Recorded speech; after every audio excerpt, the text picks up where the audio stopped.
Noong Agosto 12, 2,000 ang higanteng submarinong Ruso na Kursk K-100 at 41 ay naglaho sa malamig na tubig ng Barents Sea. Ang isang karaniwang misyon ng pagsasanay militar ay naging isa sa pinakamalalang aksidente ng submarino sa kasaysayan. 2 malalakas na pagsabog ang sumabog sa loob ng submarino, pumatay sa karamihan ng 100 at 18 na tripulante at nagkulong sa natitirang mga nakaligtas.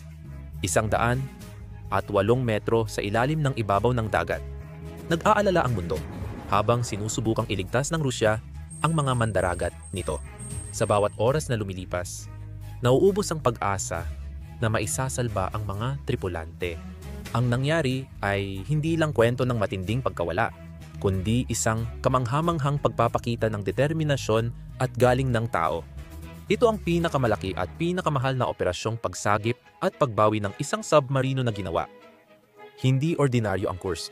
May habang 154 metro at bigat na 18,000 tonelada. Ito ay isang titan ng hukbong dagat ng Rusya. May sapat na armas para labanan ang isang buong armada.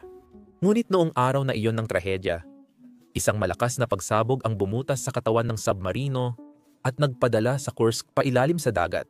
Lubos na nakalulungkot ang kalagayan ng 23 kalalakihang nakaligtas sa unang mga pagsabog. Nakulong sila sa hulihang bahagi ng submarino, naghintay ng pagsagip na hindi dumating. Mabagal at magulo ang tugon ng Rusya. Iginiit ng hukbong dagat ng Rusya na sila lang ang hahawak sa krisis, sa kabila ng mga alok ng tulong mula sa ibang bansa. Sa paglipas ng mga araw, naging dalamhati ang pag-asa. Naabutan ng mga diver na patay na ang 100 at 18 na tripulante ng submarino. Ayon sa bidyong nagpapakita ng sandali ng pagdating ng mga diver sa barko. Kahit may trahedya, nagkaroon ng hindi inaasahang pagbabago sa kwento ng Kursk nang magsagawa ang Russia ng isa sa pinakamapanganib na rescue operation sa kasaysayan. Nakakatakot ang misyon, puno ng panganib at mga hindi sumabog na torpedo, tagas ng radyasyon, at ang bigat mismo ng submarino. Sa kabila ng mga balakid, pinamunuan ng Olandes na kumpanya Nina Mahmut at Smith International ang international na koponan na humarap sa hamon noong Oktubre 2001. Ito ang kwento ng Kursk. Samahan kami habang sinisiyasat namin ang mga pangyayaring nagbunsod sa paglubog ng submarino sa dagat Barents at ang kamangha-manghang 70 milyong pagsisikap para mailigtas ito. Ang Kursk ay isa sa mga pangunahing simbolo ng kapangyarihan at karangalan ng hukbong dagat ng Rusya. Kabilang ito sa Oscar II class, isa sa pinakamalaki at pinaka-advanced na submarino ng hukbong dagat ng Rusya. Ang barko ay may haba na 155 metro at matibay na dobleng hull na dinisenyo para makasurvive sa mga torpedo hit. Ang panlabas na hull ay yari sa bakal na binalutan ng makapal na goma para mahirap matukoy. Samantalang ang panloob na hull ay mula sa matibay na bakal. May espasyo sa gitna para sa karagdagang proteksyon, kaya't inakala ng mga tao na halos imposibleng malubog ang submarino. Ang Kursk ay punong-puno rin ng mga sandata, tulad ng 24 na cruise missile at mga torpedo na kayang pabagsakin ang isang buong grupo ng aircraft carrier. Sa madaling salita, isa itong halimaw na submarino na nagpapakita ng lakas militar ng Rusya at may mahalagang papel sa pagtatanggol ng kanilang karagatan. Noong Agosto 2000 sumali ang Kursk sa Russian Summer X Naval Exercise sa Dagat Barents na pinagmamasdan ng mga bansang kanluranin. Layunin ng kaganapan na ipakita ang muling pagbuhay ng puwersang pandagat ng Rusya matapos ang mga taong pagbagsak. Ang submarino at iba pang kagamitan ng hukbong dagat ay nagsagawa ng pagsasanay na parang totoong labanan. Sa pagsasanay na ito, naghanda ang Kursk na magpaputok ng huwad na torpedo sa battlecruiser na Pyotr Veliki na Kirov class.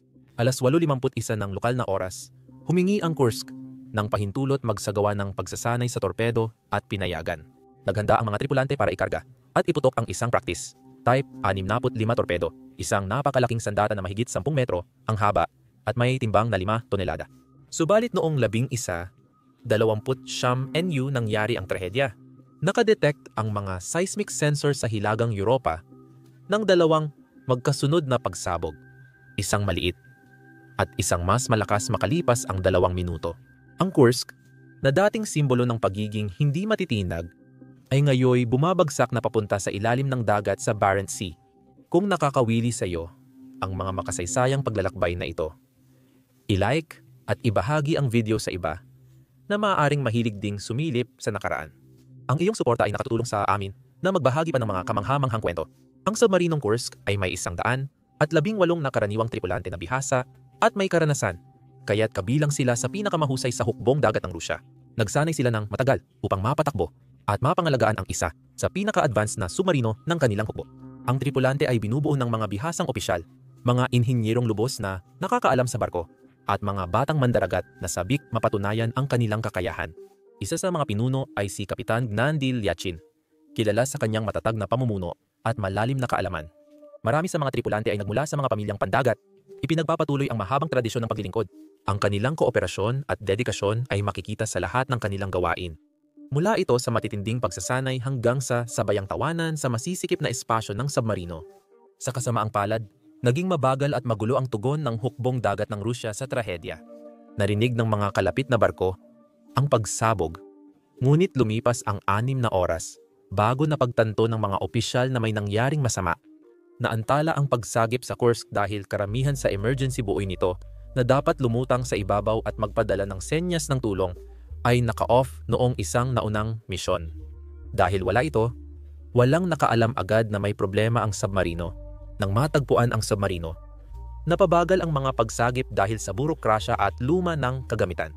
Bukod pa rito, ang kakayahan ng Russian Navy sa pagsagip ay lubhang limitado dahil sa mga lumang kagamitan na napabayaan. Dati, may 2 India-class na submarino ang Russian Navy. Ang bawat submarino ay may 2 Poseidon-class Deep Sea Rescue Vehicles o Deep Sea Rescue Vehicles. Ang mga rescue vehicle na ito ay high-tech at kayang sumisid hanggang 673 metro o 2,270 talampakan. Dahil sa problemang pinansyal, ang mga submarino at rescue equipment ay nakatingga sa shipyard sa St. Petersburg mula 1,974. Naghihintay sila ng pagkukumpuni. Pero hindi iyon kailanman nangyari. Kahit inaalok ng tulong ng United States at United Kingdom, sinabi ni August Segev, Defense Minister ng Russia, sa Embahada ng Amerika na hindi nila ito kailangan. Iniulat na nagsimula na ang operasyong pagsagip. Kaya, tinanggihan ng Russia ang alok. Nagsimula ang sakuna dahil sa pagtaggas ng concentrated high-test peroxide, hydrogen peroxide, mula sa type 6,576 practice torpedo. Umaasa ang torpedong ito sa high-test peroxide bilang oxidizer, isang pabago-bagong chemical na mabilis magkahiwa-hiwalay. Kapag nakasalamuhan ng ilang partikular na metal, nagiging oxygen at singaw ito. Ang reaksyong ito ay nagdudulot ng matinding init at presyon, na sa isang saradong espasyo tulad ng katawan ng torpedo ay maaring magbunga ng sakuna. Sa pagkakataong ito, ang depektibong hinang sa loob ng katawan ng torpedo ang naging sanhi ng pagtagas ng high-test peroxide na nagpasimula ng mapanganib na chemical na pagkasira. Nang naghiwa-hiwalay ang hydrogen peroxide, lumikha ito ng matinding init at presyon sa loob ng torpedo. Umabot ito sa isang mapanganib na antas at hindi na kinaya ng katawan ng torpedo ang presyon. Sumabog ito ng may lakas na katumbas ng halos 100 kilo ng trinitrotoluene. Sumabog ang torpedo storage section ng submarino na kumitil sa buhay ng lahat sa bahaging iyon. Nagpasimula rin ng mga sunog ang pagsabog na nagsunog ng lahat ng oxygen sa lugar, kaya't lalong naging mapanganib ang sitwasyon. Nagpadala ang pagsabog ng malakas na shockwave sa katawan ng submarino. Naramdaman ng kalapit na mga barko ang shockwave, ngunit noon, hindi nila alam na ito ay isang emergency o naintindihan ang nangyari. Habang nagdulot ng matinding pinsala ang unang pagsabog, simula pa lang ito ng mas malalang sakuna. Makaraan lamang ang 135 segundo mula sa unang pagsabog. Isang mas malakas na pagsabog ang sumunod. Ang apoy at matinding presyur na dulot ng unang pagsabog ay nagsindi ng iba pang mga torpedo sa unahang kompartimento na nagpasimula ng isang mapaminsalang sunod-sunod na pagsabog. Ang pangalawang pagsabog ay napakalakas, katumbas ng 2 hanggang 3 tonelada ng trinitrotoluene at naitala bilang isang 4.2 magnitude na lindol sa Richter scale. Ang pagsabog ay lubhang malakas. Napunit nito ang loob at labas ng submarino. Kumalat ang shockwave sa tubig na nagdulot ng mga pagyanig sa buong dagat Barents. Ito ay na-detect ng mga seismic monitoring station hanggang sa Alaska. Ganap ang pagkawasak Ang sinumang nasa unahang bahagi ng submarine ay agad na naglaho dahil sa pagsabog. Ang Kursk ay naging baluktot at sirang barko. Mabilis na lumubog papunta sa ilalim ng dagat. Nang lumubog ang Kursk, huminto ito 108 metro sa ilalim ng ibabaw ng dagat. Malubha ang pinsalang idinulot ng mga pagsabog sa submarino. Mabilis na binaha ang karamihan ng bahagi nito. Ikinasawi ng maraming tripulante. Gayunpaman, 23 lalaki sa likurang bahagi ng submarino ang nakaligtas sa unang mga pagsabog. Pinangunahan ni Kapitan Tenyente Dmitry Kolesnikov. Nagtago sila sa ikasyam na bahagi at nagkuble, umaasang maliligtas. Nagsulat si Kolesnikov ng tala na natagpuan ng mga tagapagligtas. Nagpapakita na nabuhay pa sila sandali pagkatapos ng mga pagsabog. Masama ang kalagayan ng mga tao sa loob ng selyadong bahagi ng submarino. Mahina ang ilaw, wala ng kuryente, at paubos na ang oxygen. Habang tumataas ang carbon dioxide sa hangin, nahirapan silang huminga. Ang kaligtasan nila ay nakasalalay sa pagdating ng mga tagapagligtas. Nakaranas ang mga tripulante ng hirap sa madilim at kulang sa oxygen na bahagi. Habang ang tugon ng pamahalaang Ruso sa krisis ay puno ng pagkaantala, kalituhan, at malalaking pagkakamali. Mahigit 6 na oras bago inamin ng mga opisyal ng Rusya na may aberya. Nang naging malinaw na ang submarinong Kursk ay nasa matinding panganib, hindi ito agad sineryoso ng hukbong dagat ng Rusya. Sinabi nila na isang maliit na technical na problema lamang ang nangyari sa submarino. Hindi isang malaking pagsabog. Ang pagkaantala at kakulangan sa katapatan ay nagsayang ng oras na sanay nagamit para mailigtas ang mga buhay sa pamamagitan ng mas mahusay na pagsagip. Sa madaling sabi, pinalala ng kanilang maling pagtugon ang sitwasyon. Habang nagsisikap mabuhay ang mga tripulante sa dilim at kakulangan ng hangin, lalo pang lumala ang sitwasyon dahil sa mabagal at maguluhang tugon ng pamahalaang Ruso. Kinabukasan matapos ang sakuna, doon lamang opisyal na inamin ng pamahalaang Ruso na nagkaroon ng malubhang aksidente ang submarinong Kursk. Mula noon, limitado ang detalyeng ibinahagi ng gobyerno tungkol sa insidente. Nabigo ang hukbong dagat ng Rusya, nasagipin ang mga tripulante ng submarino dahil sa mga technical na problema at kulang na pagpaplano. Lumipas ang mga araw, lumiit ang posibilidad na may mailigtas pa. Maraming bansa ang nag-alok ng tulong. Ang United Kingdom, Estados Unidos at Norway ay nagboluntaryo ng makabagong kagamitan para sa pagsagip sa ilalim ng dagat upang makatulong sa pagsalba sa mga tripulante.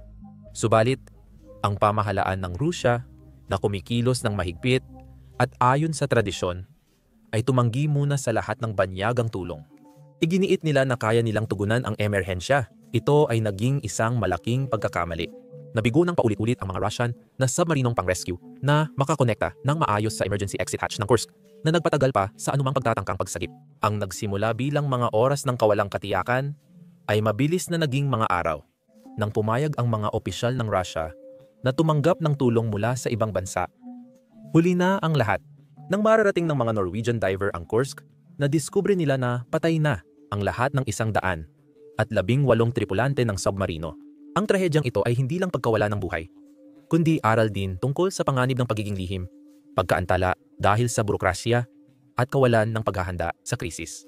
Ang pagpapasya na sagipin ang Kursk na submarino ay nagpakita ng halo-halong awa, pananagutan at pampulitikang pressure na may kanya-kanyang problema habang nahirapan ang buong mundo sa trahedya. Isang pangunahing layunin ay ang pagbawi ng mga labi ng 118 tripulanteng nasawi sa trahedya. Para sa mga pamilya ng mga mandaragat, napakasakit ng pagkawala at lalo pang pinasama ng hindi nila magawang ilibing ang kanilang mga mahal sa buhay. Noong Martes, ika-22 ng Agosto 10 araw, matapos lumubog ang submarino, nakipagkita si Pangulong Vladimir Putin ng Russia sa malaking grupo ng mga nagdadalamhati at nagagalit na tao sa Vidyahevo Naval Base. 400-600 residente mula sa base ng Navy, kasama ang 300 at 50 miyembro ng pamilya ng tripulante ng Kursk, ang dumalo. Marami sa kanila ay galit at labis na nagdadalamhati dahil sa trahedya. Ang pagpupulong na ito ay mahalagang sandali dahil pinakinggan ni Putin ang nararamdaman ng mga pamilya at miyembro ng komunidad. Sa sandaling ito, idineklara ni Putin na ililigtas at iaahon ang Kursk mula sa ilalim ng dagat. Ipinakita ng Pangulong Ruso ang isang bihirang, mas malambot na panig at nadama ang tungkuling tulungan ang mga pamilyang ito upang makahanap ng kapayapaan. Isa sa mga dahilan ng pag-ahon sa Kursk ay para alamin ang dahilan ng trahedya. Ang submarino, na dating itinuturing na hindi malulubog, ay napunit dahil sa dalawang malalakas na pagsabog At kailangan ng Kremlin ng mga kasagutan. Ito ba ay dahil sa banggaan sa ibang sasakyang dagat, gaya ng unang sinabi ng ilang opisyal? O dahil sa panloob na depekto? Ang katotohanan ay nakabaon sa 108 metro sa ilalim ng dagat, at tanging ang pagsalba sa mga labi ng barko ang makabubunyag nito. Balak siya sa atin ng mga investigador ang mga labi ng submarino. Interesado sila lalo na sa bahagi kung saan nakaimbak ang mga torpedo. Gusto nilang malaman kung ang mga pagsabog ay dulot ng aberya sa loob o may nanggaling mula sa labas. Hindi lang ito tungkol sa pagsisi, kundi sa pagtiyak na hindi na mauulit ang ganitong aksidente at mapanatiling ligtas ang ibang tripulante ng mga Rusong submarino. Ayon sa pangalawang punong ministro ng Federasyon ng Rusya, Ilya Klebanov, ang desisyon na iahon ng Kursk ay malaki rin ang naging impluwensya ng pangangailangang mabawasan ang panganib sa kalikasan.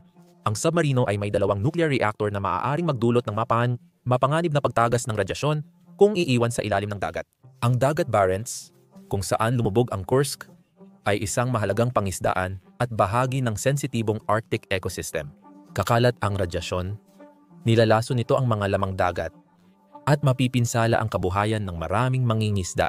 Upang maiwasang sumabog ang Kursk at mapanatiling ligtas ang mga reaktor nito, nagpa siyang iahon ito ng pamahalaang Ruso. Ang pagsalba ay para rin sa pagpapanumbalik ng pambansang dangal.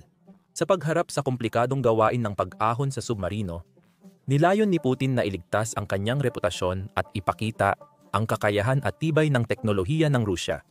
Ang operasyon ay naging pagkakataon upang ipakita sa mundo na kayang harapin ng Rusya ang ganitong napakalaking hamon, kahit pa sa gitna ng matitinding pagsubok. Isa ring okasyon ito para parangalan ang alaala ng mga tripulante at panatilihin ang pangako ng bansa sa militar at mamamayan.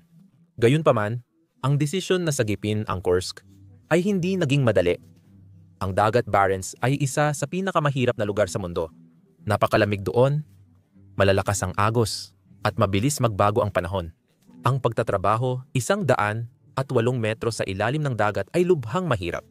Kailangan ng mga diver ng espesyal na gamit at matinding pagsasanay para kayanin ito. Madilim at sobrang lamig ang tubig, kaya kahit simpleng gawain ay nagiging mahirap. May panganib na masira ang kagamitan o magkamali ang tao na maaring maging delikado. Para manatiling ligtas, nagpa-shift ang mga diver at gumugol ng oras sa mga espesyal na silid para maiwasan ang pagkakasakit mula sa pagbabago ng presyon. Kahit may mga pag-iingat, nakakapagod at delikado pa rin ang trabaho. Pinakamalaking banta sa pagsagip ng submarino ang aksidenteng pagsisimula ng nuklear na reaksyon.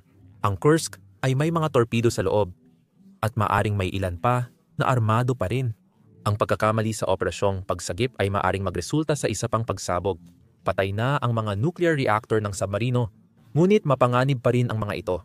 Kung masira ng rescue team ang mga reactor habang inaangat ang submarino, maaaring tumagas ang radyasyon sa karagatan. Kaya kailangang mag-ingat ng husto ang team. Ginamit nila ang mga modernong kagamitan para maingat na putulin ang bahagi ng submarino at ikabit ang mga kable. Ang layunin nila ay maiangat ang submarino nang hindi lumalalang sira nito o nagdudulot pa ng ibang problema. Nadagdagan ang hirap sa pagsagip dahil sa mga hamong politikal at lohistikal. Mula Abril hanggang Hunyo 2000 at isa sinuri ng mga diver at remote-operated submersible ang mga labi ng Kursk. Noon, humingi rin ang Russia ng tulong sa mga international na eksperto na nagbunga sa pagtatatag ng KKK Foundation. Ang KK Foundation ay binubuo ng mga kumpanya. Karamihan ay mula sa Netherlands, tulad ni Mahmoud at Smith International. Ang mga kumpanyang ito ay nagkaisa upang harapin ang mabigat na hamon ng pagsagip sa Rusong submarinong Kursk. Nagbigay pa nga ng pera ang pamahalaan ng Netherlands upang makatulong sa gastusin ng operasyon. Pangunahing tungkulin ng KK Foundation ang pangangasiwa ng gastusin at pag-aayos ng masalimuot na proseso ng pag-angat ng submarino mula sa kailaliman ng dagat. Siniguro nilang hindi lumampas sa budget ang proyekto at maayos ang takbo nito.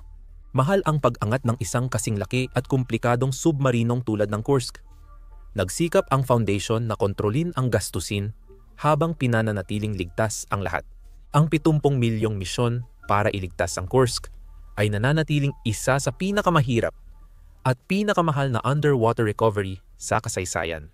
Upang makatipid, 3 kumpanya ang nagdala ng makabagong teknolohiya at espesyal na kasanayan mula sa kanilang organisasyon para sa misyon. Gumawa sila ng custom na kagamitan at software programs na idinisenyo para sa mahirap na gawain. Isa sa mga pangunahing kagamitan ay ang Higanteng 4 isang napakalaking barge na espesyal na inangkop para buhatin ang submarino sa ilalim nito. Ang custom na disenyo ay mahalaga para sa matagumpay na pagsagip sa submarino. Nagsimula ito sa masusing pagsusuri sa kondisyon ng nasirang barko. Matinding pinsala ang tinamo ng Kursk, lalo na sa unahang bahagi nito. Isang pagsabog sa torpedo room ang tuluyang sumira sa unahan ng barko. Nag-aalala ang mga opisyal ng Rusya sa mga posibleng panganib tulad ng mga hindi sumabog na torpedo. Dahil sa mga panganib, nagpasya silang masyadong delikado kung iahon ang buong submarine. Binalak nilang putulin ang nasirang harapang bahagi at kunin ang natira sa barko.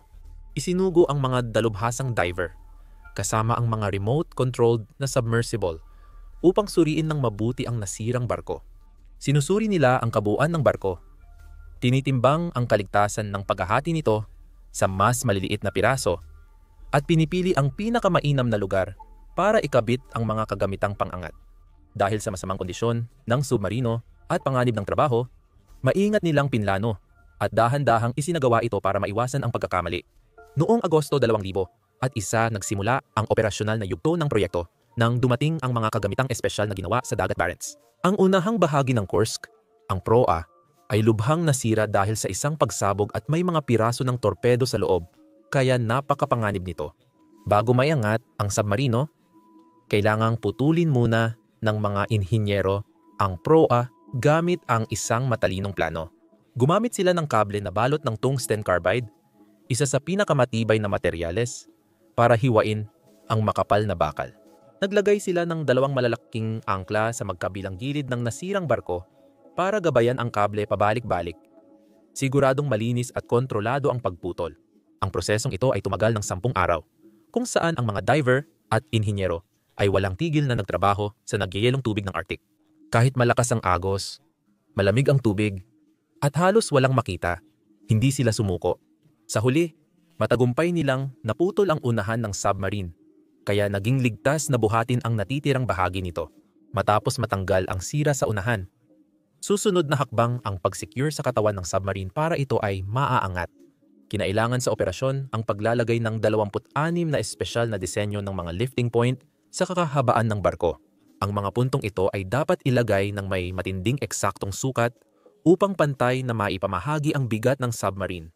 Isang grupo ng mga bihasang diver ang gumugol ng ilang linggo sa pagputol ng eksaktong mga butas sa panlabas at panloob na bahagi ng lumubog na barko. Ang mga butas na ito ay kailangan para ikabit ang matitibay na hydraulic gripper na dinisenyo para sa mataas na presyon sa ilalim ng dagat. Mahalaga ang mga gripper para masiguradong mahigpit na mahawakan ang lumubog na barko habang ito'y iniaangat. Mahirap magtrabaho sa Dagat Barents dahil sa malalakas na agos, pabago-bagong temperatura, at malupit na panahon. Itinulak ng mga kondisyong ito sa hangganan ang kakayahan ng crew at ng kanilang mga kagamitan. Sa kabila ng mga hamon, nagawa pa rin ng koponan na maikabit ang mga kinakailangang kagamitang pangangat. Tagumpay ang proyekto matapos ang ilang buwang pagpaplano at matinding pagsisikap para maisakatuparan ito. Sa wakas, nang maihanda na ang Kursk, nagsimula na ang pinakakritikal na bahagi, ang pag-angat ng submarino. Umasa ang operasyon sa higanteng 4 na plataporma ng pag-angat. Ang dambuhalang barkong ito ay sumailalim sa malalaking pagbabago, kabilang ang pagdagdag ng mga espesyal na harness para ligtas na buhatin ang katawan ng Kursk submarine. Ang sistemang ginamit para iangat ang submarinong Kursk ay binubuo ng 26 na mabibigat na hydraulic strand jack. Ang mga jack na ito ay parang dambuhalang malalakas na kalamnan na kayang buhatin ang mabibigat na bagay. Ang bawat jack ay nakakabit sa makakapal na steel cable na isinulid sa eksaktong butas na ginupit sa panlabas at loob ng katawan ng submarino. Gumawa ang mga inhinyero ng espesyal na gripping system para maiwasan ang karagdagang sira sa submarino habang ginagawa ito. Ang sistemang ito ay dinisenyo para mahawakan ng mahigpit ngunit maingat ang katawan ng Kursk para hindi ito maghiwa-hiwalay habang itinatayo. Ang submarino ay napakabigat at ang kinaroroonan nitong Dagat Barents ay magaspang at hindi mahulaan. Dahil dito, naging napakahirap ang pag-angat ng submarino. Kailangang tiyaking balanse ito habang inaangat ng grupo. Kung biglang lumipat ang bigat o kung hindi tama ang pagkakaayos ng submarino, maaari itong magdulot ng sakuna. Maaaring gumuho ang buong bagay at bumagsak muli sa ilalim ng dagat. Nasisira sa buong operasyon. kaya napakahalaga ng balanse at eksaktong pagkilos. Noong Oktubre 8, 2000 at isa matapos ang isang buwang masusing pagpaplano, nagsimula na ang pag-angat. Kinailangang magsabay-sabay ang operasyon para makabawi sa mga agos sa ilalim at galaw ng alon sa ibabaw. Gamit ang mga customized na software system, dahan-dahang dinagdagan ng mga hydraulic jack ang tensyon sa mga steel cable. Unti-unting itinaas ang submarino sa loob ng 15 oras na proseso. Ang sandaling tuluyang nakawala ang Kursk mula sa ilalim ng dagat ay sinalubong ng halo-halong ginhawa at kaba. Bawat hakbang ng pag-angat ay binantayan ng mga inhinyero, diver at mga espesyalista sa salvage. Alam nilang isang pagkakamali lang ay maaaring magdulot ng sakuna. Mapalad na natapos ang operasyon ng maayos at ligtas na nailipat ang Kursk sa ilalim ng Giant 4 para sa transportasyon. Matapos matagumpay na maiahon ang Kursk, ang susunod na hakbang ay ang paglipat nito sa Roslyakovo Shipyard ng Russian Navy malapit sa Murmansk. Dito isasagawa ang forensic na pagsusuri at pagbawi ng mga labi ng tripulante. Dinala ng Giant 4 ang submarino sa floating dry dock. Nagdagdag ng karagdagang pag-iingat para sa matatag na proseso ng pagdadock. Inilagay ang 2 malalaking pontoon sa ilalim ng barge na nag-angat nito ng 20 metro. Sa loob ng dry dock, mas pinalobo pa ang mga pontoon para matanggal ng mga inhinyero ang Kursk mula sa lifting apparatus. Maingat na ibinaba ang submarino sa dry dock. Nagsimula ng magsiyasat ang mga forensic expert at investigador ng Navy. Ang pagkuha sa Kursk ay nagtakda ng world record bilang pinakamabigat na bagay na naisalba mula sa matinding kalaliman. Ipinakita ng operasyon ang pambihirang pag-unlad sa underwater engineering at international na pagtutulungan. Ang pagkuha sa submarino ng Kursk ay isang napakahirap at delikadong misyon, ngunit naging isang malaking tagumpay ito. Ipinakita nito kung gaano kakreatibo, determinado at madiskarte ang mga tao, kahit pa sa harap ng halos imposibleng mga hamon. Ang pagkawala ng Kursk at ng mga tripulante nito ay isang matinding trahedya at isa sa pinakamalulungkot na sandali sa kasaysayan ng hukbong dagat. Ipinakita ng pagsisikap na mabawi ang submarino na kayang magsani-puwersa ng mga tao at gumawa ng kamanghamanghang mga bagay sa kabila ng imposibleng sitwasyon. Ang misyon ay nagpakita ng ating malalim na pagnanais na humanap ng mga sagot, alalahanin ang mga nawala, at subukin ang ating kakayahan, kahit sa madilim at mapanganib na bahagi ng karagatan. Natuklasan sa opisyal na investigasyon na ang unang pagsabog sa submarino ay nangyari dahil sa pagtagas ng torpedo ng mataas na konsentrasyon ng hydrogen peroxide na gasolina. Ang chemical ay nagdulot ng masamang reaksyon sa mga bahaging tanso sa loob ng tubo ng torpedo na naging dahilan ng malaking pagsabog. Bagamat seryoso ang unang pagsabog na ito, hindi ito kasing laki ng pangalawa. Mas malala ang pangalawang pagsabog dahil maraming torpedo ang sumabog ng sabay-sabay sa harapang bahagi ng submarino. Ang malakas na pagsabog ay sumira sa unahan ng submarino at pumatay sa karamihan ng mga tripulante. Binatikos ang hukbong dagat ng Rusya matapos ang trahedya. Itinuro ng mga tao na luma at hindi sapat ang mga patakaran sa kaligtasan at hindi rin mahusay na nalutas ang krisis. Mabagal silang magpadala ng tulong, tinanggihan ang mga alok ng tulong mula sa ibang bansa, at nagbigay ng maling impormasyon sa publiko tungkol sa nangyari. Ito ay lalo pang nagpagalit sa mga tao. Mas nakakalungkot, hindi naman ito isang tunay na misyon. Dapat sana ay isang pagsasanay lang ito. Sa halip, nauwi ito sa isa sa pinakamalalang aksidente ng submarino na naitala. Isa sa pinakamahirap na desisyon sa trahedya ng Kursk ay ang pagpapaiwan sa harapang bahagi ng submarino sa ilalim ng tubig. Kasama sa bahaging ito ng mga labi ang silid ng torpedo. Itinuring na napakadelikado ang pag-angat sa submarino dahil sa posibleng natitirang mga pagsabog. Ayon sa mga eksperto, posibleng ayaw ng pamahalaang Ruso na iahon ang unahang bahagi ng barko dahil maaari itong magbunyag ng mga seryosong problema sa pagkakagawa at pag-aalaga nito. Ang lugar ay itinakda bilang mahigpit na binabantayang zona, kung saan sinusuri ng mga siyentipikong pangkalikasan ang posibleng pagtagas ng radyasyon o iba pang mapanganib na epekto mula sa lumubog na submarino. Ayon sa Russia, hindi agad nabanta ang mga labi ng barko. Maraming mamamayan ang nangangamba sa posibleng pangmatagalang kontaminasyon ng mga kalapit na tubig habang hinihila ang Kursk papunta sa dry dock Sinimulan ng mga manggagawa ang mabigat na gawain ng paghahanap sa mga labi ng mga tripulante. Dito nakuha ang personal na gamit tulad ng mga liham, relo, at iba pang maliliit na pag-aari na nakaligtas sa trahedya. Kabilang sa pinakamasakit na natuklasan, ang mga sulat ni Kapitan Teniente Dmitry Kolesnikov sa kanyang mga huling sandali, kasama ang 22 pang kasamahan sa ikasyam na kompartimento. Isinulat niya ang mga pangyayari sa lubos na kadiliman. Habang tumatagal, nawawalan na sila ng pag-asa na mailigtas. Isinulat niya ang kanilang desperadong pakikipaglaban para mabuhay habang unti-unting nawawala ang kanilang pag-asa sa bawat oras. Nakakakilabot ang mga salitang nakasulat sa papel. Wala na raw kaming oras. Pero huwag mawawalan ng pag-asa. Kumusta sa lahat? Naging matinding paalala ito ng kabayaran ng tao sa trahedya na higit pa sa isang teknikal na hamon, tiwala ng mga Ruso sa kanilang pamahalaan. Ito ang pagsubok. Matapos ang insidente, ang malabong pahayag at pag-aatubili ng pamahalaan na tumanggap ng tulong mula sa ibang bansa ay nagdulot ng karagdagang hinala sa mga tao. Hiniling ng mga pamilya ng mga mandaragat na makuha ang mga kasagutan at matukoy ang tunay na pangyayari. Lalo silang nalungkot sa kakaunting impormasyong ibinigay sa kanila. Ang damdaming dulot ng trahedyang ito ay kumalat sa Rusya na nagbunsod ng mahahalagang talakayan ukol sa kaligtasan ng militar, mga lumang kagamitan, at pangangalaga ng pamahalaan sa mga sundalo. Kahit may opisyal na ulat ang pamahalaan, kumalat pa rin ang mga tsismis at teoryang konspirasyon tungkol sa totoong sanhi ng pagsabog ng Kursk. Ayon sa ilang opisyal, nagkaroon ng banggaan ang 2 kalabang submarino. Samantala, may iba naman ang naniniwala na aksidenteng nagpaputok ang misil sa naval training exercise na maaring naging sanhi ng trahedya. Bagamat walang matibay na ebidensya na sumusuporta sa alinman sa mga teoryang ito, ipinapakita nito kung gaano kalaki ang kawalan ng tiwala ng mga tao sa opisyal na kwento. Naduda ang mga tao dahil sa lihim na misyon ng Kursk at hindi malinaw na impormasyon. Aabutin ng mahabang panahon bago tuluyang malutas ang mga pagdududa mula sa insidente.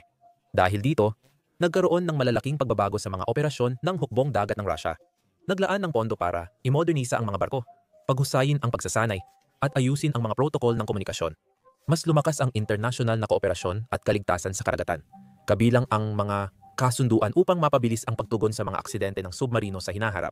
Gayunpaman, ang pagkawala ni Kursk ay nanatiling matinding paalala na kadalasan may kaakibat na hindi matitiis na kapalit ang pag-unlad para sa 118 pamilya ng mga mandaragat.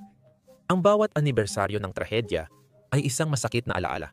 Mga alaala ang itinayo bilang parangal sa mga tripulante at nakaukit sa mga plake at monumento ang mga pangalan ng mga nasawi. Ang ang kanilang sakripisyo ay inaalala hindi lamang bilang sandali ng pambansang pagluluksa, kundi bilang paalala na iwasan ang mga pagkakamaling nagdulot ng isang trahedyang maaring naiwasan.